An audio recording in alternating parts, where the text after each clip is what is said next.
Hipertensi bisa menyebabkan gangguan seksual pada laki-laki loh. Yuk 1 menit belajar hipertensi bersama saya Dr. Renaldo, spesialis penyakit dalam.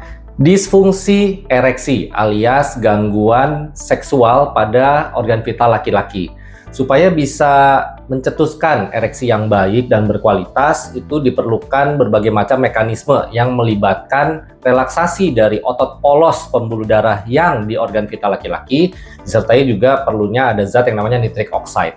Nah, kalau ada pasien dengan hipertensi yang tidak terkontrol sejak lama, maka nanti akan bisa menimbulkan gangguan pada pembuluh darah yang memperdarahi organ vital laki-laki. Nah, efeknya apa nih?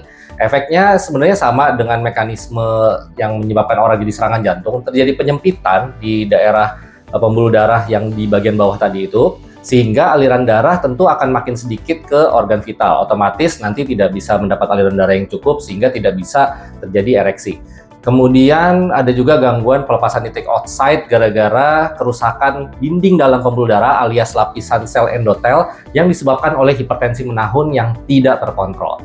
Dengan memperbaiki hipertensi dan mengontrol faktor risiko yang lain ya, misalnya ya amit-amit jangan sampai ada diabetes, kolesterol tinggi, jangan merokok, jelas-jelas di bungkus rokok ditulis dapat menyebabkan impotensi, masih ngerokok juga, ya jadi harus jangan ngerokok juga, turunkan berat badan, olahraga teratur, rutin relaksasi, meditasi, kontrol stres, maka diharapkan gangguan seksual pada laki-laki, apalagi kalau potensinya ini udah bagus terus, bisa diperbaiki. Beberapa obat hipertensi juga punya efek yang positif karena berperan di jalur relaksasi otot polos dan juga nitric oxide yang tadi saya bilang tadi.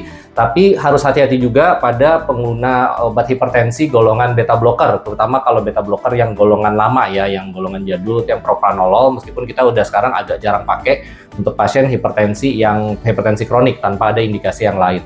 Kalau obat golongan beta blocker yang baru seperti bisoprolol, metoprolol itu dari laporan menyebabkan gangguan ereksinya ada tapi minim ya, apalagi kalau yang lebih baru seperti nebivolol ini biasanya tidak terpengaruh untuk gangguan ereksinya. Ada juga laporan pada pasien pengguna obat hipertensi golongan tiazid ya. Nah, ini juga ada mekanisme yang tanda kutip belum terlalu jelas, tapi ada laporan kasus bahwa penggunaan tiazid bisa memperberat gangguan ereksi yang dialami oleh pasien dengan hipertensi. Nah, jadi ya bukan berarti pasti kejadian, cuman ya agak hati-hati aja kalau misalnya pasien hipertensi laki-laki udah ada gangguan ereksi terus mendapatkan obat-obat seperti itu.